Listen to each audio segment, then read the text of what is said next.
మన ప్రభువును రక్షకుడైన యేసు క్రీస్తు వారి అతి శ్రేష్టమైన నామమునకు మహిమ కలుగును గాక.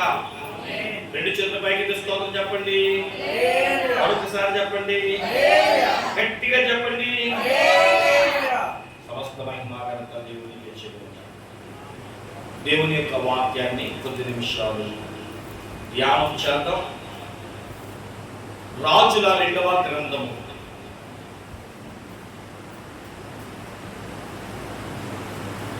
రాజుల 2వ గ్రంథము 4వ అధ్యాయము 31వ వచనం. అందరూ ఒకసారి బైబిల్ తెరిచి 309వ పేజీ రాజుల 2వ గ్రంథము 4:31 చదవండి. గెహాజీ వారి కంటే ముందుగా పోయి ఆ దండమును బాలుని ముఖము మీద పెట్టెను, కానీ ఏ శబ్దమును రాకపోయెను, ఏమీ వినవచ్చునట్లు కనబడలేదు. కనుక వాడు ఎలీషాను ఎదుర్కొని వచ్చి బాలుడు మేలుకొనలేదని చెప్పెను. నా వైపు చూడండి, దేవుని యొక్క మాటలు ధ్యానించాలి. మొట్టమొదటిగా ఈరోజు ఫాదర్స్ డే. తండ్రులందరికీ కూడా మన విశ్వాస బైబిల్ మిషన్ తరఫున తండ్రుల యొక్క దినోత్సవం సందర్భంగా దేవుడు మిమ్మల్ని తండ్రులందరినీ దీవించి వారి ప్రయాస, వారి కుటుంబం పట్ల పడుతున్న ప్రయాసకు తగినట్లుగా దేవుడు కార్యాలను జరిగించి మంచి ఆరోగ్యం ఇచ్చునుగాక. ఈరోజు ప్రతి వారు కూడా తండ్రుల యొక్క విషయమై మనము తదుపరి వాక్యం తర్వాత ప్రార్థన చేద్దాం. ఇక్కడ మనం చూసిన వారమైతే ప్రియమైన దేవుని బిడ్డలారా, ఒక ఆత్మీయ తండ్రి, ఆత్మీయ కొడుకు కనబడుతున్నారు, ఎలీషా, గెహాజీ. మీ అందరికీ తెలుసు అసలు ఏంటి ఇక్కడ జరుగుతున్న సంఘటన. నా మాటల్లో మీకు అర్థమైనట్టు చెప్తాను, కొంచెం గమనించండి. ప్రియమైన దేవుని బిడ్డలారా, ఇక్కడ ఒక దైవజనుడు ఉన్నాడు, ఆయన పేరు ఎలీషా. మనకు ఏలియా గారు బాగా తెలుసు. 7 అద్భుతమైన కార్యాలు జరిగించి 50 మంది శిష్యులతో తన జీవితాన్ని కొనసాగిస్తుండగా ఒకానొక సమయంలో తను చేసిన పరిచర్యకు దేవుడే అగ్ని రథములు పంపించి బ్రతికి ఉండగానే ఏలియా గారిని ఆరోహణ చేసినట్లుగా మనం చూస్తాం. ఆ అగ్ని రథముల మీద ఆ పరిచర్యను ఎలియా గారి దగ్గర 2 పాళ్ళు ఆత్మను తీసుకొని 14 అద్భుతాలు చేసిన ఎలీషా గారు మనకు కనబడుతున్నారు. ఎలీషా గారికి 50 మంది శిష్యులున్నా, ఏమంటే సంఘంలో 100 మంది ఉన్నా, ఒకరో ఇద్దరో లేదా 2-3 కుటుంబాలు మట్టిగా సేవకులకు దగ్గరగా ఉంటారని చెప్పడానికి ఈ గెహాజీ గారు కూడా చాలా దగ్గరగా దైవజనుడితో కలిసి పని చేస్తున్నారు. కాబట్టి ప్రియమైన దేవుని బిడ్డలారా, ఒకానొక సమయమున ఈ దైవజనులు ఆయా పరిచర్య చేస్తూ ఊర్లు వెళ్తున్నారు. షునేమి అనే ఊరికి వచ్చారు. ఆ ఊర్లో చాలా మంది ఉన్నారు, కానీ ఈ దైవజనుని ప్రేమించే ఒక కుటుంబము, ఒక తల్లిగా ఉన్నారు. ఆమె పేరేంటో బైబిల్ చెప్పలేదు, కానీ ఆమె చేసిన ఒక బిరుదు ఇచ్చింది, గనురాలు. చెప్పండి, ఎవరంటే ఆమె ఘనత చెందినది. ప్రియమైన దేవుని బిడ్డలారా, ఆ దైవజనుడు వచ్చినప్పుడల్లా దారి ఆమె ఆపి మా ఇంట్లో భోజనం చేయాలని బలవంతం పెట్టేది. వాళ్ళు ఆయన అడిగేవాడంటే, ఎందుకమ్మా ఆయన అంత ఇదిగా ఇబ్బంది పెడుతున్నా, బలవంతం చేస్తున్నామంటే, ఆ దైవజనుడు గురించి ఏం సాక్ష్యం తెలుసా? మన యొద్దకు వచ్చుచూ పోవుచున్నవాడు ఎవరంట? భక్తి గల దైవజనుడు. చాలా మంది దైవజనులు ఉంటారు, కానీ కొంతమంది దైవజనుల యొక్క ఆత్మీయతను దగ్గరగా చూసేవారు ఉంటారు. కాబట్టి ఈమె ఏం చూసింది? దైవజనుడి యొక్క భక్తిని. ఎంతగా ఆమె ఆ దైవజనుడు ప్రేమించిందంటే, తన ఇంటి పైన ఒక గది కట్టి ఆ దైవజనుడు ఆ ప్రాంతానికి వచ్చినప్పుడల్లా సేద తీరడానికి ఒక మంచం, ఒక కంచం, కూర్చొని తినడానికి ఒక బల్ల, మరి లైట్లు లేవు కాబట్టి ఒక దీపబుడ్డి, ఒకవేళ దైవజనుడికి ఎదురుగా ఒక పేట, ఇలాంటివన్నీ కొని ఆ దైవజనుడి కోసం సిద్ధపరిచాడు. ఇలా రోజులు గడుస్తూ ఉంటే ఆ దైవజనుడు ఒక రోజు తన శిష్యుని అడిగాడు, ఈమె ఏమైనా మన దగ్గర ఆశిస్తుందా అంటే. దైవజనుడు ఆ రోజుల్లో ఉన్న ఆధిక్యత ఏంటి అంటే రాజులతో మాట్లాడగలిగిన వాడు.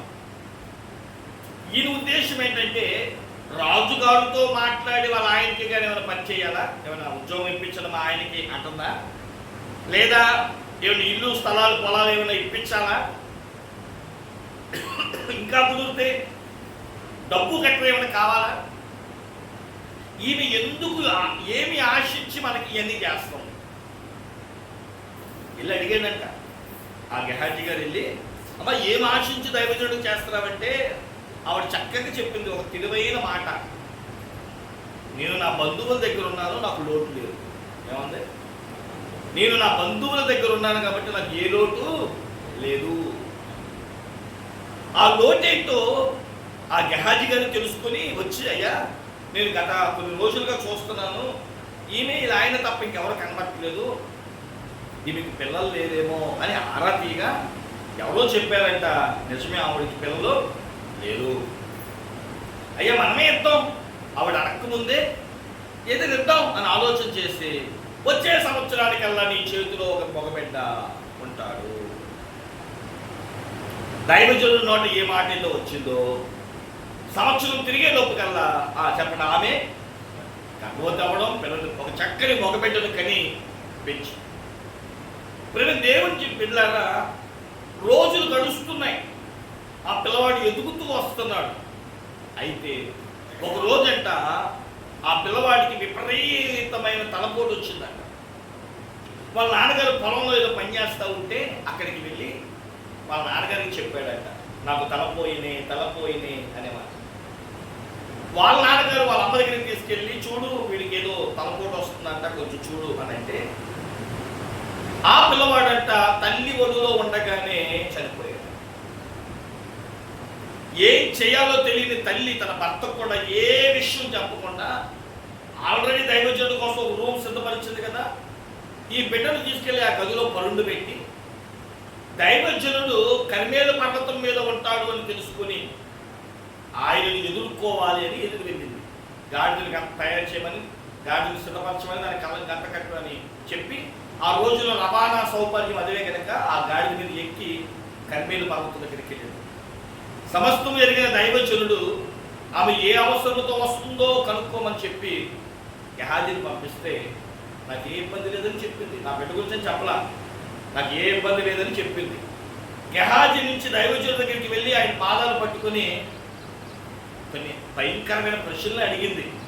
నేను నీకేమైనా పిల్లోడిని ఇమ్మని చెప్పానా, పిల్లోడు పెరిగి పెద్ద అయ్యాక నేను తీసుకోమని చెప్పానా, నాకెందుకు ఆశ పుట్టించావు, అవి చదువుదాం ఇవన్నీ అని అన్నప్పుడు దైవజనుడైన ఎలీషా ఓ పని చేస్తాడు.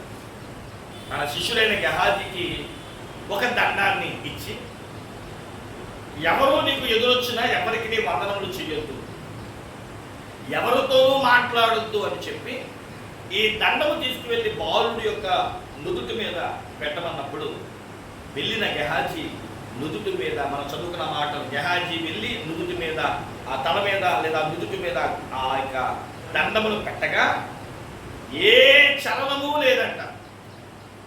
మళ్ళీ తిరిగి ఆమె దైవజనుడు ఎందుకని మంచిదని ముందే వాళ్ళు వస్తున్నట్టున్నారు, ఆమె మొదలుతా నువ్వు రావాల్సిందే, నీ శిష్యులుగా రావాల్సింది, నువ్వే రావాలి అని చెప్పి ఆ దైవజనుడు తీసుకొని వస్తూ ఉంటే మార్గంలో గెహాజీ గారు వాళ్ళు ఎదుర్కొని ఈ విషయం అంతా చెప్పాడు. ఈరోజు అంశం ఏంటో తెలుసా, గెహాజీకి ఎందుకు మంత్రదండం పనిచేయాలా? ఎలీషా గారు పనికొచ్చిన దండమే కదా, తను వాడుచున్న దండమే కదా, తను అనేకమైన అద్భుతమైన కార్యములు సూచక క్రియలు జరిగించే దండమే కదా, దైవజనుడు ఆత్మీయ తండ్రి దగ్గర జరిగే కార్యాలే కదా.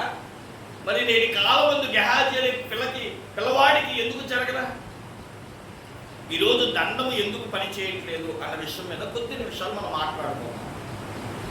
ప్రియమైన దేవుని బిడ్డలారా, మీకు వృత్తాంతం అంతా చెప్పడం జరిగింది. తర్వాత ఆ పిల్లవాడిని దైవజనుడు ఎలీషా వచ్చి 7 సార్లు ఆ పిల్లవాడి మీద పడుకొని నోట్లో నోరు పెట్టి ఊదగా జీవవాయువు కలిగి లేచాడు, బ్రతికాడు, తిరిగి తల్లికి అప్పగించాడు. తర్వాత విషయం, గెహాజీ మంత్రదండము లేదా ఆ దండము తన నుదుటి మీద పెట్టినప్పుడు, ఆ పిల్లవాడి నుదుటి మీద, చనిపోయిన వాడి నుదుటి మీద పెట్టినప్పుడు ఎందుకు చలించలేదు, ఎందుకు పని చేయలేదు? అసలు దండము అన్న దాన్ని మనం చూసిన వారు అయితే అధికారాన్ని చూపిస్తుంది. మీరు బాగా తెలుసు, నేను చెప్పక్కల్లా, ఒకప్పుడు రాజులు ఎవరైనా పట్టాభిషేకం జరిగితే తలకి కిరీటము, చేతికి కత్తి, ఓ దండం కూడా ఇచ్చేవారంట. అందరూ పోయినా కొంతమంది ఇచ్చేవారు. ఇంకా బాగా చెప్పాలంటే నేటి కాలంలో పోలీస్ వారికి యూనిఫాము, క్యాప్తో పాటు కొంతమందికి గన్స్, ఇంకొంతమందికి లాఠీని కూడా ఇస్తారు. లాఠీ దేన్ని చూపిస్తుంది? అందరికి ఇవ్వకపోవచ్చు, ఎస్ఐకి సిఐకి ఇవ్వకపోవచ్చు, కానీ దాని తర్వాత వచ్చే వారికి కమిషనర్కి, ఐజీ అలాంటి వారు స్థాయికి పెరిగే కొద్దీ వాళ్ళ చేతిలో ఏముంటుందని లాఠీలు. ఇంకా కొంతమంది మంత్రివర్యులకు, అధికారులకి, ఇంకొంతమందికి కూడా అధికారాన్ని చూపిస్తాను. ఒకటేనండి, దండము అంటే అధికారం. అయితే ఈరోజు తండ్రుల దినోత్సవం పక్షమున మాట్లాడుచు నేనంటాను, దండము అంటే మన పిల్లలు. చెప్పండి, ఎవరంటే మన పిల్లలే. మన పిల్లలు మనం చెప్పిన మాట వింటున్నారా? నేను ఎవరిని విమర్శించి చెప్పట్లేదు. బైబిల్ గ్రంథంలో ప్రియమైన దేవుని బిడ్డలారా, కొన్ని విషయాలు నేను చదివినప్పుడు కొంచెం బాధ అనిపించింది. ఎలాగైతే నేటి కాలమందు పిల్లలు తండ్రుల మాట వింటలేదో, సంఘం కూడా దైవజనుడి మాట వినడం లేదు. అందుకని దైవజనుడు ఎన్ని వాక్యాలు చెప్పనివ్వండి, పనిచేస్తున్నాయా? ఏమంటే వాక్యం ప్రభావితం చూపిస్తుందా సంఘానికి? ఓ దైవజనుడు చెబుతూ నేను విన్నాను, ఈరోజు సంఘం ఎలాగ నేర్చుకోవడం అలవాటు చేసుకుందంటే, మీకు చాలాసార్లు చెప్పాను, ఓ చెరువు ఉందంట, ఆ చెరువులోకి చాలా కప్పలు ఉన్నాయి, కానీ ఒక కొత్తగా బయట నుంచి ఒక కప్ప వచ్చిందంట. ఏమొచ్చింది? కప్ప. చాకల వాడి రేవు ఆ బండ కింద అది వచ్చింది. ఆ బండ కింద చాలా కప్పలు ఉన్నాయి. అయితే కొంతసేపు అయిన తర్వాత చాకలవాడు వచ్చి ఆ మూట, చాకల మూట అక్కడ వేసి ఇక నానబెట్టిన బట్టలన్నింటినీ ఒక్కొక్కటి బాదుతూ ఉష్షు ఉష్షు ఉష్షు అంటా ఉంటే, పాత కప్పలు ఎలా ఉన్నాయో తెలియదు కానీ కొత్తగా వచ్చిన కప్పకి మట్టిగా, అయ్యి బాబు ఏంటి గోలేంటి, బాధలేంటి, ఏంటి అరుపులేంటి, కేకలేంటి. అప్పుడు కొత్త కప్పలు, పాత కప్పలు అన్నాయంట, ఏం బాధ లేదు, రోజుకి 1 గంట సాకల వాడిది, 23 గంటలు మనయే. అంటే అర్థం ఏంటి? చాకలవాడు వస్తాడు, 1 గంట సేపు ఉంటాడేమో, తర్వాత 23 గంటలు రోజుకి మందే. ఏమండి, వారానికి ఒకసారి లేదా రోజుకి 1 గంట దైవజనుడు వచ్చి మీ మధ్యకు వస్తాడు. ఏం వాగుతాడు, వాగనివ్వండి, మనం బట్టిగా ఏమీ పట్టించుకోవద్దు. అయ్యగారు వెళ్ళిపోయిన తర్వాత మన ఇష్టం, మాట్లాడదే. నిజమా కాదా? అంటే అర్థం ఏంటంటే, అది చెప్పి అంట ఏం చెయ్యొద్దు, నువ్వు ఈ చెవుని విని ఈ చెవును మర్చిపో, అలవాటు చేసుకో. ఆయన పని ఆయనది, మన పని. ఏమంటే మాకు ఖాళీ లేక, ఇంకేం చేయాలో తెలియక, తోచక దేవుని వాక్యం చెప్తున్నావా? వాక్యం ఎందుకు చెప్తారు? నేర్చుకోవడానికి. మన పిల్లలు కూడా స్కూల్కి వెళ్ళి సైన్స్ పీరియడ్లో సైన్స్ చెప్పుకొని మనకెందుకు, సోషల్ పీరియడ్లో సోషల్ చెప్పుకో మనకెందుకు అంటే, నాకు చెప్పాలి. ఒక రోజు వస్తుంది, ఎగ్జామ్స్ వస్తాయి, చెప్పండి, చదివింది రాయాలి, చదివింది గుర్తుపెట్టుకున్నది రాయాలి, నేర్చుకున్నది రాయాలి. మీకు మాట చెప్పమంటారా? ఎలాగని చెప్పి ప్రాక్టీస్ చేయమాక, నువ్వు అసలు చేయమాట. కొన్నిసార్లు లెసన్ విన్న తర్వాత, పాట విన్న తర్వాత ఏ క్వశ్చన్ అడిగినా జవాబు చెప్పేవచ్చు. కారణం ఏంటి? పాఠం శ్రద్ధగా, ఇప్పటికి నేను చదివిన 10th క్లాస్ నాకు గుర్తుంది. ఇప్పటికి నేను చదివిన చరిత కాకి గురించి మీకు ఉందా? కారణం ఏంటయ్యా అంటే, నేను పాఠం చదవాలా, పాఠం యొక్క అర్థము ఆ టీచర్ చెప్తా ఉంటే కూర్చొని విని, ఈరోజుకి ఏ ప్రశ్న వేసినా చెప్పగలిగే అంతగా ఎందుకు అంటే నేర్చుకున్నాం కాబట్టి. ఇప్పుడు మేము దేవుని పెట్టారా, బైబిల్ కూడా అంతే. అక్షరము మనిషిని చంపిద్ది. చాలా మందికి బైబిల్లో ఎందుకు తప్పులు కనబడతాయి తెలుసా? వాళ్ళు అక్షరాలు చదువుతున్నారు. అక్షరాలు చదివితే బైబిల్ అర్థం కాదు. బైబిల్ యొక్క భావాన్ని నేర్చుకుంటేనే, లోతు నేర్చుకుంటేనే ఆ విషయం మనకు బాగా పాఠం చెప్పొచ్చు. ఇప్పుడు కెమిస్ట్రీ ఉంటుంది సైన్స్లో, దానికి ఫార్ములాస్ ఉంటాయి, దానికి భాగాహారాలు ఉంటాయి. ఆలోచన చేయండి, మేము దేవుని పెట్టారా, అవన్నీ మనకు తెలిస్తేనే ఆ పాట మనకు అర్థమైంది. అలాగే ఆదివారం పూట దేవుడు తన వాక్యాన్ని విడమర్చి తన దాసుడైన ఒక సేవకుడికి ఇచ్చి మీ మధ్యకి పంపిస్తుంటే, దాన్ని మనం ఏం చేయాలంటే, ఈరోజు నా పాఠం ఏంటి, దీంట్లో నుంచి నేనేం నేర్చుకోవాలి అని విని వచ్చి ఒక విద్యార్థి వల్ల నేర్చుకోగలిగితేనే బైబిల్ మనకి అర్థమవుతుంది. ఇప్పుడు మేము దేవుని పెట్టారా, ఈ పిల్లవాడు చనిపోవడానికి గల కారణాలు ఏంటి? చనిపోవడం అంటే శారీరక సంబంధంగా చనిపోవడం కాదు. ప్రకటన 3:1 జీవించుచున్నాను అని పేరుంది, కానీ మృతుడమే. ఇంకా బాగా చెప్పమంటారు, మత్తయి సువార్తలో సున్నం కొట్టిన సమాధుల వంటి వారుగా మనం ఉన్నాం. నేను క్రైస్తవుడిని. మన వారం చెప్పుకున్నాం. ఏ వాక్యం చెప్పుకున్నాం చెప్పండి? మన వారం ఏం చెప్పుకున్నాం? చంద్ర గారు మన వారం ఏం చెప్పుకున్నామండి? తీసి కాదు, చూడకండి చెప్పండి. చూపునికే కానీ బలికి పని చెయ్యని బలిపేయటం. ఎందుకు బలిపేయటం కట్టారంటే ఏం చెప్పారు? చూడడానికేనండి. అబ్బాయి రక్తం చెందించమండి, ప్రత్యక్ష గుడాలతో పని లేదండి, దేవుడితో మాకు ఇక్కడ పని లేదండి. ఎవరైనా ఏమైనా ఎలా మీరు ఇజ్రాయేల్ అంటే నువ్వు బలిపేయటం, ఇజ్రాయేల్కే దేవుడు బలిపేయటం ఇచ్చాడు, అది బలిపేయటం అని చెప్పడానికే. మనం కూడా అంతేనా? పేరుకు క్రైస్తవులం కానీ మాకు బైబిల్ ఏమీ తెలియదు అని అంటారా? దినములు చెడ్డవి. ఎంతకాలం మేము ఉంటామో తెలియదు, ఎంతకాలం మందిరాలు ఉంటాయో తెలియదు, కానీ బైబిల్ గురించిన విషయాలు క్షుణ్ణంగా ఎరగాలి. ఎందుకని?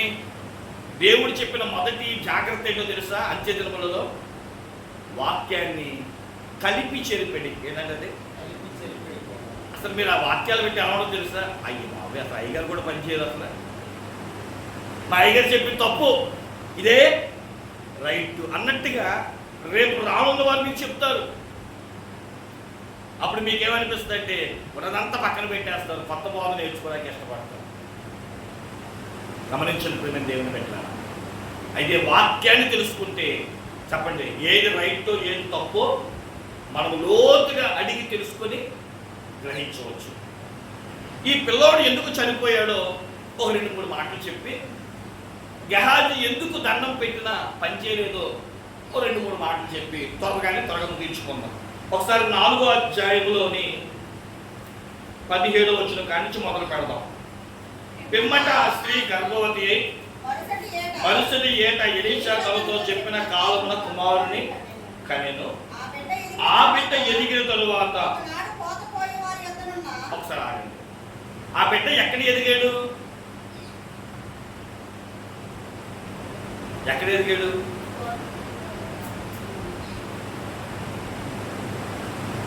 ఇంట్లో ఎదిగాడు. ఒక విశ్వాసి ఎక్కడ ఎదగాలి? మీకు ఇంకా బాగా చెప్తాను. హన్న తన బిడ్డను ఎక్కడ పెంచింది? పాలు విడవగానే ముందు మందిరానికి తీసుకొచ్చి. అంటే మన పిల్లల్ని మనం ఎక్కడ పెంచాలి? దేవుని మందిరములో, దైవజనుల సమక్షములో, ప్రతి ఆదివారపు ఆరాధన వాక్యములో మన బిడ్డలు ఎదగాలి. ఇది గుర్తుపెట్టుకోండి. ఈరోజు చాలా మంది చేసే ఒక పొరపాటు ఏంటి అంటే, ఈ మొదటి రాజుల గ్రంథం 4:17లో చెప్పబడుచున్నట్లుగానే, రే నేను అమ్మమో మందిరానికి వెళ్ళి వచ్చేస్తాం కానీ నువ్వు మట్టికి ఇంటి కాపలాకాయ అని చెప్పి ఈరోజు చాలా మంది పిల్లలు ఎక్కడ పెడుతున్నారు? ఇంటికి కాపలా పెడుతున్నారు. నువ్వెందుకు లేరా గుడికి? ఇంకో మాట కూడా చెప్పమంటారా? మా దగ్గర నుంచి వచ్చే తప్పు కూడా, ఏమ్మా నీ బిడ్డలు సరిగ్గా చూడు, అల్లరి చేస్తున్నానంటే మొన్న అయ్యగారు చెప్పారు ఏమని, నువ్వు అల్లరి చేస్తున్నా పెట్ట, నువ్వు వద్దు. మన పిల్లలు మనం ఎక్కడ పెంచాలండి? అల్లరిని మాన్పించైనా సరే ఏం చేయాలి, మనం మందిరానికి నడిపించాలి. అలాగే కానీ వంకలు చెప్పో, సాకులు చెప్పో, ఖాళీ లేదని చెప్పో, వేరే వేరే చెప్పి పిల్లల్ని ఏం చేయొద్దంటే దేవునికి. ప్రసంగి 12:1 ఏముందో తెలుసా? దుర్దినములు రాకముందే, ఇంకా కాలం ఉంది అని చెప్పకముందే బాల్య దినమందే నీ సృష్టికర్తనంట స్మరణకు తెచ్చుకోవాలి. పిల్లవాడు ఉండగానే దేవుని గురించిన మాటలు వాక్యము, ప్రార్థన అన్నిటి మీద మన పిల్లలకి ఏముండాలంట? పట్టు, అవగాహన. ఇప్పుడు ఒకసారి మీరు ఆలోచన చేయండి, నీ పిల్లలు దేవుణ్ణి ఎంత ఎదుగుతున్నారు? గెహాజీ పెట్టిన దండం ఎందుకు పనిచేయలేదు? వస్తున్నా అక్కడికి. ఒకటి, దేవుడు అంటే ఏమిటో సరిగ్గా వాళ్ళకి తెలియదు, వాక్యము తెలియదు, దైవజనులతో సహవాసం తెలియదు. ఇప్పుడు చెప్పండి, వింటాడా మాట? రెండో అనుభవం చదవండి, 15వ వచనం. ఆ బిడ్డ ఎదిగిన తరువాత అక్కడ ఉండగా వాడు నా తల పోయినే అని తన తండ్రితో చెప్పెను. అతడు వానిని ఎత్తుకొని తల్లి ఎద్దకు తీసుకొని పొమ్మని పనివారిలో ఒకరికి చెప్పగా, వాడికి ఒక సమస్య వచ్చింది. ఆ సమస్య తండ్రికి చెప్పాడు, నానా నాకు ఈ సమస్య అని. ఆ తండ్రి చేయాల్సిన పని ఏంటి? దానిని బాగు చేయుటకు కావలసిన ప్రయత్నములు. ఒక వ్యక్తి ఎక్కడ బాగుపడతాడు? 119వ కీర్తన 11వ వచనం ప్రకారము, యవనస్తులు దేని చేత తమ నడకను శుద్ధిపరుచుకుందరు? నీ వాక్యము చేతనే కదా. ఏ సమస్య వచ్చినా ఎవరు గుర్తు రావాలి? దేవుడు, దేవుని మందిరము, దైవజనుడు, వాక్యము వంటివి మనకు గుర్తు రావాలి. మనకి సమస్య రాగానే తప్పు లేదు హాస్పిటల్ గుర్తు రావడం, కానీ ముందు ఎక్కడికి రావాలి? 2 రకాలైన రోగాలు వస్తాయి. ఒకటి, టాబ్లెట్ వేసుకుంటే తగ్గిపోయే రోగాలు, అదవుతుందా? 2, ఎన్ని టాబ్లెట్లు వేసినా తగ్గని రోగాలు. అటివి టాబ్లెట్లతో కాదు, పర సంబంధమైన జ్యోతిర్మయుడు తండ్రి వలన తప్ప, అది చీకటి, బలహీనత వంటి సమస్యలు తప్ప మరొకటి కాదు. అందుకనే మొదటిగా దేవుని మందిరానికి వచ్చి ప్రార్థించుకొని ఉంటే, దైవజనుడి చేత ప్రార్థన చేయించుకొని అప్పుడు మనం ఎక్కడికి వెళ్ళాలి చెప్పండి? ఆసుపత్రికి. కానీ ఇక్కడ చేసిన పని ఏంటంటే, తండ్రికి కానీ తల్లికి కానీ పనివాడికి కానీ ఏమి లేదు అంటే, మేము దేవుని పెట్టారా, దేవుని మీద విశ్వాసము లేదా దేవుడు అనే విషయంలో ఆత్మీయత. ఇంకా మూడవది మనం చూసిన వారమైతే ప్రియమైన దేవుని పెట్టారా, వాడు ఆ బాలుడిని ఎత్తుకొని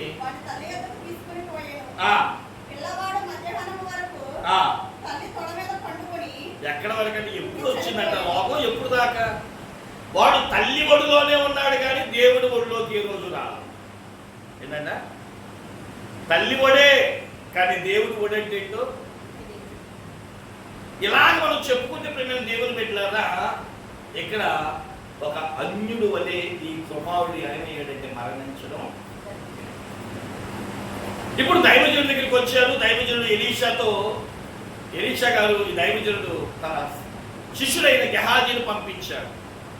దండం తల మీద పెట్టాడు కానీ ఏం రాలేదంట, చలనము. ప్రేమ దేవుని పెట్టారా, దీన్ని నేను ఏమని పోలుస్తానో తెలుసా? తండ్రి దేవుని దగ్గరికి తీసుకురాని పిల్లలు తండ్రి మాట, తల్లి మాట లెక్క చేయరు.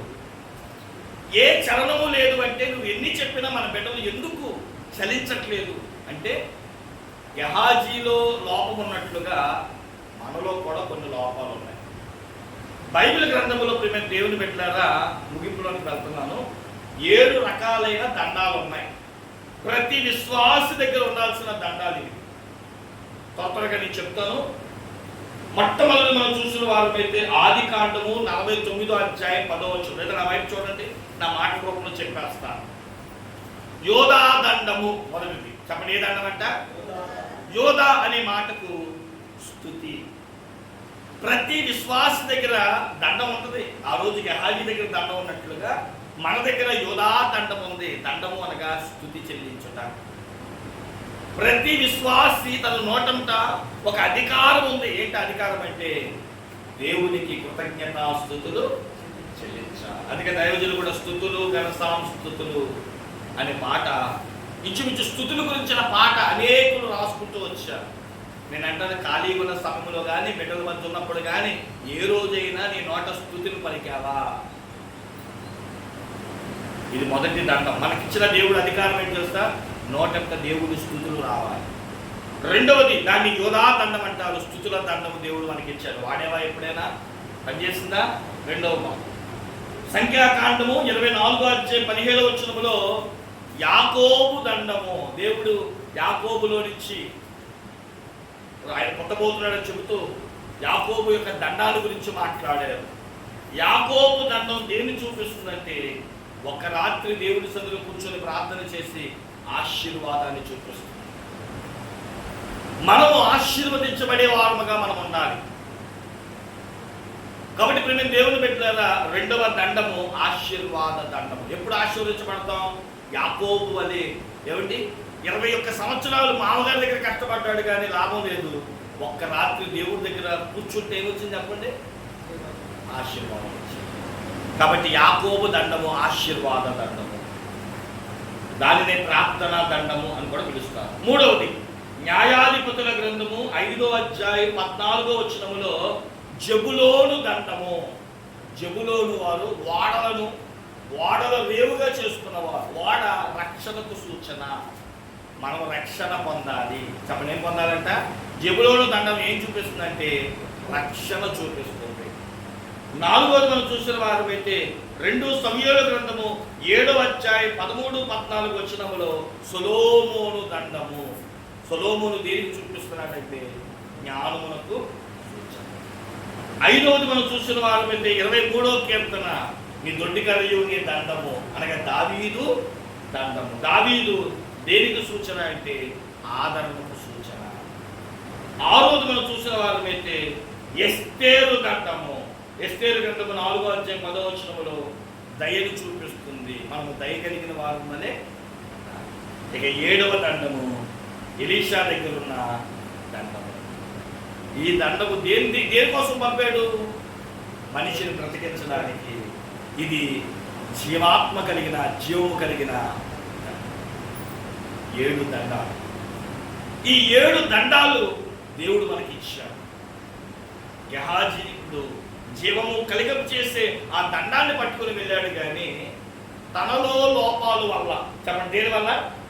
దండంలో లోపం లేదు. దండం దేనికి ఇచ్చి పంపించాడు? బతికించమనే పంపించాడు. కానీ బతికించలేకపోయాడు. సరే, మీకు అర్థమైనట్టు మాట చెప్తా. బాగా లేడీస్కి బాగా కనెక్ట్ అయింది. మన భార్గవికి పెళ్లి చేసి వాళ్ళ నాన్న వేరే కాపురం పెట్టాడు. ఇప్పుడు అడగ మాకు వెళ్ళా పెళ్లి చేయమని. గమనించండి, ఇప్పుడు మేము దేవుని పెట్టినారు. కొత్త పొయ్యి ఒకటి కొని గిఫ్ట్గా ఇచ్చాడంట. చక్కగా మీ ఆయనకి దీని మీద వంట చేసి వండమ్మా అని. సాయంత్రం ఫోన్ చేసి భారతి గారికి ఏం చెబుతుందో తెలుసా? అమ్మ, నువ్వు ఇచ్చిన పొయ్యి బాగాలేదే అంట. ఏంటంటే ఏ అమ్మ అని అడిగితే ఏ కూర వండినా మాడిపోతుందమ్మా. చెప్పండి, ఏ కూర వండినా. ఇప్పుడు నేను అంటాను, పొయ్యిది తప్ప వండేవారు తప్ప. అదేంటండి, కొనిచ్చిన పొయ్యిదే కదా తప్పు. వండడం రాక మాడి చేస్తున్నాం. అర్థమైంది కదా? దండంలో ఏమీ లేదు, పట్టుకున్న వాళ్ళలోనే లోపం. దేవుడు మనందరికీ బిడ్డలు ఇచ్చాడు. బిడ్డల్లో లోపాలు చెప్పకండి, పెంచే మనలోనే లోపాలు.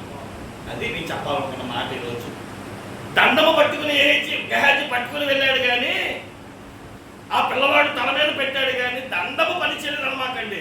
ఎందుకంటే ఆ దండం అనేకులు బ్రతికించింది కానీ ఆ దండం పనిచేయలేదు. కారణం ఏంటంటే పట్టుకున్న వ్యక్తిలోనే లోపం. దేవుడు బిడ్డల్ని మనల్ని మంచిగానే ఇచ్చాడు, జ్ఞానవంతుల్నే ఇచ్చాడు, భాగ్యవంతుల్నే ఇచ్చాడు. మనల్ని పెంచడం రాక మనలో లోపాలు పెట్టుకొని రే నువ్వు చదవు, నువ్వు చెయ్యవు అని మన పిల్లలు అంటే దాన్ని నేను చెప్పిన కాదు మీకు అన్వయించుకోండి. పొయ్యి తప్ప వండేవారు తప్ప, వండేవారిదే తప్ప. కాబట్టి గెహాజీ జీవితంలో దండములో పట్టుకున్న వ్యక్తిలో ఎలాంటి లోపాలు ఉంటాయి, మనలో ఏ లోపాలు ఉంటాయో కొంతమంది దండాన్ని పట్టుకున్నారంట. వాళ్ళు ఉన్న లోపాలు మనలో లేకుండా చూసుకుంటే మన పిల్లలు మనమే చక్కగా పెంచవచ్చు, యోగ్యంగా పెంచవచ్చు, దీవెనకరంగా పెంచవచ్చు, భాగ్యవంతులుగా పెంచవచ్చు. దేవునికి ఒకసారి స్తోత్రం చెప్పండి. ఏమన్నా కోపం లేదుగా? Okay, right. 7 మాటలు 7 విషయాలు చెప్పి నేను ముగించేస్తా. దండము పట్టుకున్న వారిలో ఎలాంటి లోపాలు ఉండకూడదు. మొట్టమొదటిది కీర్తన 125:3. 125:3. ఒకసారి చదవమ్మా. నీతిమంతులు పాపము చేయుటకు తమ చేతులు చాపకుండునట్లు భక్తిహీనుల రాజదండము నీతిమంతుల శ్వాసం మీద ఉండదు. దీని గురించి చెప్పాలంటే చాలా ఉంటుంది, కానీ మీకు దండం గురించే చెప్తాను కదా. ఎవరి దండం అంట? ఇక్కడ భక్తిహీనుల అంటే భక్తి లేదా? ఎవరు మీకు రక్తహీనత అంటారు. రక్తం లేదు కాదు, సరపడ. నీ దండం ఎందుకు పని చేయట్లేదంటే భక్తి ఉంది, అవసరమైనంత భక్తి. నేను భక్తి పరుణ్ణి, నేను దేవుడిని నమ్ముకున్నాను, దేవుడికి ప్రార్థన చేస్తాను, దేవుడిని స్తుతిస్తాను, వాక్యం చదువుతాను చెప్తున్న వారులారా, నీవు భక్తిహీనుడు అయితే నీ దండం పంచి. మరి వాళ్ళు ఎలా ఉండాలి? యోబు గ్రంథము 4వ అధ్యాయము. యోబు గారు ఇలాంటి నిరుత్సాహంలో ఉన్నప్పుడు ఆయన స్నేహితుడు చెప్పిన మాట 6వ వచనం. నీ భక్తి ఎలా ఉండాలంట? ధైర్యంగా ఉండాలి. మనం చేసే భక్తి, నేను ఏదైనా పాట పాడతాం, బాగా ఏమైనా చేయగలం, కానీ మనం దేవుడి దగ్గరికి వచ్చినప్పుడు మట్టిగా చిన్న సమస్య వస్తే భక్తిహీనులకి వెళ్ళిపోతాం. అయ్యో ఏమైందో ఏమైందో ఏమైందో ఏమైందో ఏమైందో అంటూ. అది మనుషులకు మన పిల్లలకి ఎలా కనబడుతుందంటే ఏమీ చేయని వారిగా కనబడేది. మా డాడీ వేస్ట్ అనుకుంటాం. మన తనిఖీల బండి గారు ఏదో మాట చెప్తే నేను విన్నాను.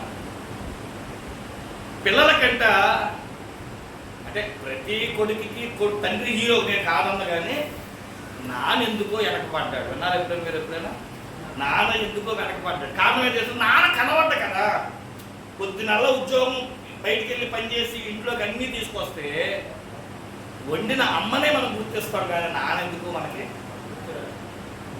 మన జీవితంలో అలాగ కనబడకపోయే అనుభవాలు మనం ఉండిపోయాం. ఏంటి మనలో కనబడలేదని? భక్తి కనబడలేదు.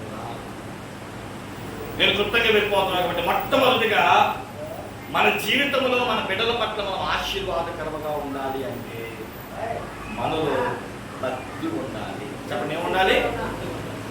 నీ భక్తి ఎలా ఉండాలో తెలుసా? 2 తిమోతి పత్రిక 6వ అధ్యాయం 6వ వచనం చదివితే దైవ సంతుష్టికరమైన భక్తి అంట లాభసాధనమైనది. నీకు లాభాన్ని తెచ్చిపెట్టేటట్లుగా ఉండాలి, నీ బిడ్డలకు దీవెనకరంగా ఉండాలి, నిన్ను ఆశీర్వదించేటట్లుగా ఉండాలి. అలాంటి భక్తి చేయి. ఇంకో మాట చెప్పమంటారా? నువ్వు చేసే ప్రార్థన అయినా భక్తి అయినా సరే 100కి 100% చేయి, న్యాయం చేయి. లేదా చెప్పే వాస్తవాన్ని, అమ్మా నేను రాలేను, నేను చేయలేను. ఎందుకంటే ఈరోజు చాలా మంది మనం ఫెయిల్యూర్ అయ్యేది ఎక్కడో తెలుసా? మన ఆత్మీయ భక్తి జీవితంలో. నేను శిష్యున్నే అని చెప్పుకున్నాడు, కానీ ఎలీషా దగ్గర ఉన్న భక్తి, ఆత్మీయత, ప్రార్థన, పరిశుద్ధాత్మ అనుభవాలు ఏమీ హాజీలో లేదు. అందుకని ఏం పని చేయలేదు? మనలో భక్తిహీనతనే ఈ నోటి మాట మన బిడ్డల దగ్గర ఎందుకు పనిచేయటం తెలుసా? ఇదే దండం, మన నోరే దండం. మనలో భక్తిహీనత. ఏను కూర్చో అని అంటున్నప్పుడు, సరే మీకు మాట చెప్తాను, మీకు అర్థమైంది. ప్రతిరోజు తండ్రి అంట పిల్లోడిని టీవీ చూడద్దు అన్నాడంట, కానీ తండ్రి బట్టి టీవీ చూస్తున్నాడు. ఇప్పుడు వీడంటాడా మాట? పిల్లోడికేమో టీవీ చూడొద్దని చెప్తున్నావు, నువ్వు మట్టికి టీవీ చూస్తున్నావు. ఆడేమంటాడు? మా నాన్న చెప్పేవాడే కానీ చేసేవాడు. ఈరోజు భక్తి ఎలా ఉందంటే మాటలతోనే తప్ప చేతల్లో. గెహాజీ దండాన్ని పట్టుకుని వెళ్ళి మీ పిల్లవాడి మీద పెట్టిన కార్యం పొందకపోవడం కారణం ఏంటంటే భక్తుణ్ణి అనిపించుకున్నాడే కానీ భక్తి సరపడా లేదు. కనుక బుద్ధిహీనత లేదా భక్తిహీనత మనుషులను ఏం చేస్తుందంటే ఎటువంటి ఉపయోగం లేని వాడిగా చేస్తుంది. కాబట్టి మనం ఎలా ఉండకూడదు? మొట్టమొదటిగా భక్తిహీనులుగా మనము రెండో మాట దగ్గరికి వస్తాం. యెషయా గ్రంథం 10వ అధ్యాయం 5వ వచనం. యెషయా గ్రంథము 10:5.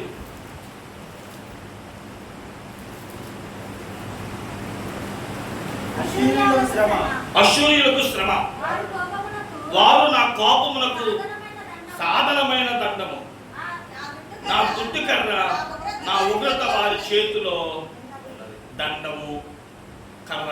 ఇవన్నీ దేన్ని చూపిస్తున్నాయంటే,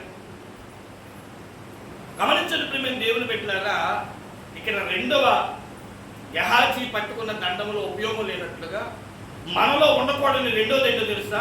కోపము.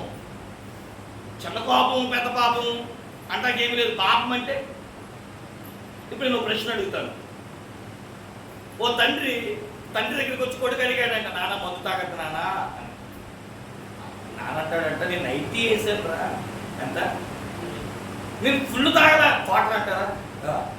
ఇప్పుడు నేను అంటాను, ఆయన పక్కన కూర్చుని ఆయన అన్నాడంట, నేను 90 కూడా ఇలా. దాన్ని ఏమంటాను నాకు తెలియదు. 45 ml. ఇప్పుడు నేను అంటాను, ఎంత తాగినా తాగుపోతాను అంటారా? పెద్ద గ్లాసులు తాగితేనే తాగుపోతా అంటారా? ఫుల్ తాగితే తాగుపోతాడు అంటారా? అదేంటి విచిత్రం?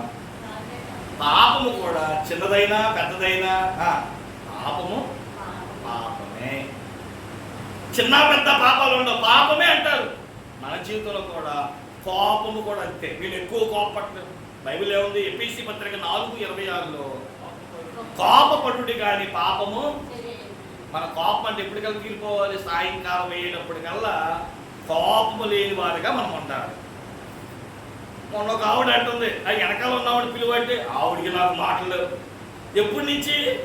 కొన్ని సంవత్సరాలుగా, కొన్ని నెలలుగా, కొన్ని వారాలుగా, కొన్ని రోజులుగా కోపం ఒక వ్యక్తి జీవితంలో ఉంటే ఏమవుతుందో తెలుసా? నరహత్య చేస్తాడు. ఉదాహరణగా కయ్యూను హేబేలు. కయ్యూను తమ్ముడి మీద కోపపడి ఆ రాత్రి కోపమంతా ఉంచుకొని తెల్లారి తీసుకెళ్ళి చంపేస్తాడు. కోపము మనల్ని మన బిడ్డలకు దూరం చేస్తాడు. ఏ సమయంలో కోపపడాలో కోపడు, ఆ సమయం వరకే. చదవట్లేదా? చదువు. మన కోపం వారి మీద ఎప్పుడు పనిచేస్తుందో తెలుసా? అన్ని విషయాలు అదే కోపంతో ఉంటే కోపిస్తుడు మా నాన్న అంటాడే తప్ప నీ కోపానికి వాళ్ళ దగ్గర ఏమన్నా చెప్పిన అర్థము విలువ ఉండదు. ఇక ప్రతిదానికి కోపడిపోతే అదే గొప్ప ఘనత అనుకుంటే అది మన వీక్నెస్ అయిపోతుంది. అది మన పిల్లల దగ్గర చాతకందనం అయిపోతుంది. కాబట్టి రెండవ దండము కోపము, విపరీతమైన కోపము. గెహాజీకి ఎంత చిరాకంటే, ఎంత కోపం అంటే ఆ కోపమే ఒక వ్యక్తిని బతికించలేకపోయింది. ఆ మాట ఎదుటి వ్యక్తి దగ్గర పనిచేయలేకపోయింది. ఆ కోపం ఎలా ఉండాలంటే లిమిట్లో ఉంచుకోవాలి. ఎప్పుడు చేయాలో అప్పుడు. కోపం పడొద్దని బైబిల్ చెప్పట్లా. బెత్తము వాడని తండ్రి కూడా కొడుకు దగ్గర విరోధేని అంటారు. అలా అని చెప్పి ప్రతిరోజు బెత్తం పట్టుకుంటే ఈ జీవితం కొడుకో కొడుకో అట్లా కొడుకో అంటాడు, ఉండడు అయిపోతాడు. నువ్వు బెత్తం పట్టుకుంటే నీ పిల్లోడు నీ బెత్తానికి భయపడాలి కానీ ఏమిటి అలవాటు పడిపోతుంది. నీ కోపము లిమిట్లో ఉంచుకోవాలి. రెండో దండం ఎందుకు పనిచేయలేదంటే తన కోపమే తన. మూడో మాట కీర్తన 89:32. 89:32. ప్రతి దాంట్లో దండము అని వస్తుంది చూడండి. తిరుగుబాటునకు దండముతోను చాలు. మూడోది ఏంటి చెప్పండి? ఏదంటే తిరుగుబాటు. ప్రతిదీ కూడా మీ ఆత్మీయ జీవితం నుంచి నేర్చుకోండి. మీ పిల్లలు మీ మాట ఎందుకు పనిచేయట్లేదు నీ మాట అంటే, ఎప్పుడు చూసినా మీ ఆయన మీద తిరుగుబాటు చేస్తారే ఉంటే అదే తిరుగుబాటు పిల్లల దగ్గరికి వచ్చినప్పటికీ అలవాటైపోతుంది. తిరుగుబాటు అనేది ఎప్పుడు కూడా విషయం చెప్పమంటారా? ఇశ్రాయేలు ప్రజలు అరణ్యంలో రాలిపోయారు అని అన్నాడు బైబిల్లో. దేనికి రాలిపోయారు? వాళ్ళ దగ్గర ఉన్న 3 లోపాలు.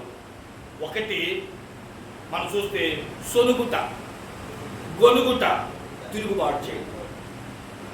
ముందు సొలుగులో మొదలెడతాం, వంటగదిలో మొదలైంది. తిరుగుబాటు గొడుగుట పడగదిలో మొదలైంది. తిరుగుబాటు వీధిలో మొదలైంది. గమనించిన ప్రేమ దేవుని బిడ్డ. ఇప్పుడు 4 గోడల మధ్య చర్చించుకునే విషయాలు 4 వీధుల్లోకి వచ్చింది అంటే అర్థం ఏంటి? అదే మన పిల్లల దగ్గర మనం ఏం చేస్తుంది? తేలిక చేస్తుంది. అందుకని అంటారు, నేను ఎప్పుడు పెళ్లి చేస్తున్నా ఒకటే చెప్తా, సమస్య రాక మానదు, నీ గదిలో నుంచి ఆ సమస్య బయటికి రానివ్వద్దు. ఒకవేళ భర్తకి నీ భర్త చేస్తుంది నేను నచ్చలేదు అనుకో, గదిలోకి వెళ్ళిన తర్వాత ఏమండి నాకు ఈ విషయంలో నచ్చలేదని చెప్పు. తీసుకురా, మీ అమ్మని తీసుకురా, మీ నాన్న తీసుకురా. 4 గోడల మధ్య జరిగేది 4 దిక్కులోకి వస్తుంది. అది ఘనతకి ఎప్పుడు రాదు. మనం ఏదో చేసేద్దాం, పొడి చేద్దాం అనుకున్నది ఇంట్లోనే మాట్లాడండి. వీధిలోకి వచ్చిందా, నలుగురు తీసుకొచ్చి ఎక్కువ మాట్లాడతాను. ఎప్పుడు ఇద్దరి మధ్య చర్చ జరగాలి. 3వ వాడు వచ్చాడా, సాతాను వచ్చినట్టే. కాబట్టి దేవుడితో మనం ఎలా ఉండాలంటే, అల్లిన జడ 3 జడలు ఎత్తారా, 2 పాయలు ఎంత ఎత్తారండి? ఎవరాజు ఎంత ఎత్తాం? 3 చేస్తాం. కానీ ఎన్ని కనబడతాయి?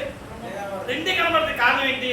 ఎప్పుడు కూడా 3వది గట్టిగా కనబడగానే ఉంటుంది, కానీ అదే మెయిన్, అదే గట్టిగా వాటిని పట్టుకుంటుంది. గమనించాం, 3వ వాడు ఎప్పుడు కనబడతాం, మీయే కనబడతాయి. కాబట్టి తిరుగుబాటు అనేది చాలా భయంకరమైన పాపం.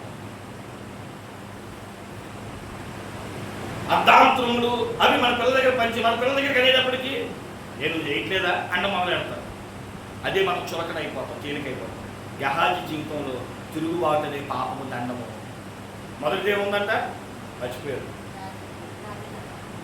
ఏదన్నా భక్తిహీనత, 2వది కోపం, 3వది తిరుగుబాటు, 4వది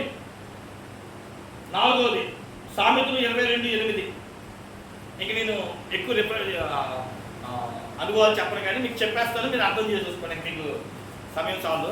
సామెతలు 22:8.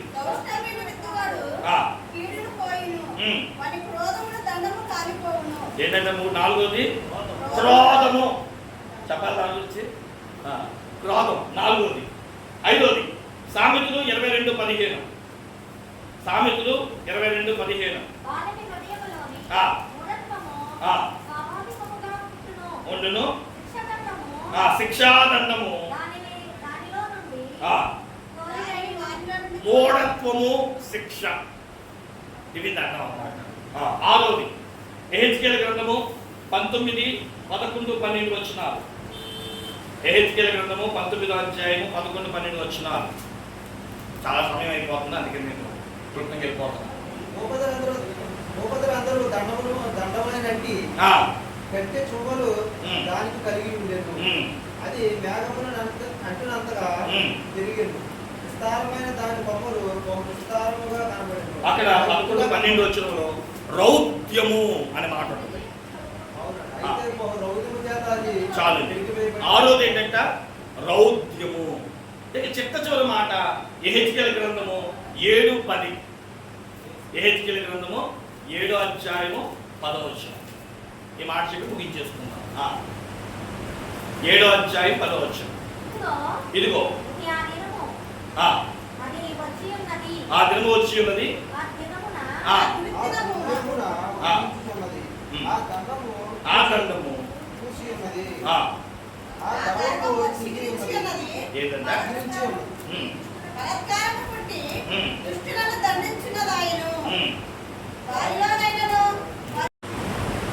మొదటి దండము భక్తిహీనత, 2వది కోపము, 3వది తిరుగుబాటు, 4వది క్రౌధము, 5వది మూఢత్వము, 6వది రౌద్రము, 7వది గర్వము. ఈ 7 లక్షణాలు గెహాజీలో మనం చూస్తాం. అనుభవాల్లో మనం చెప్పుకుంటూ వెళ్తే ఈ 7 అనుభవాలు చూస్తాం.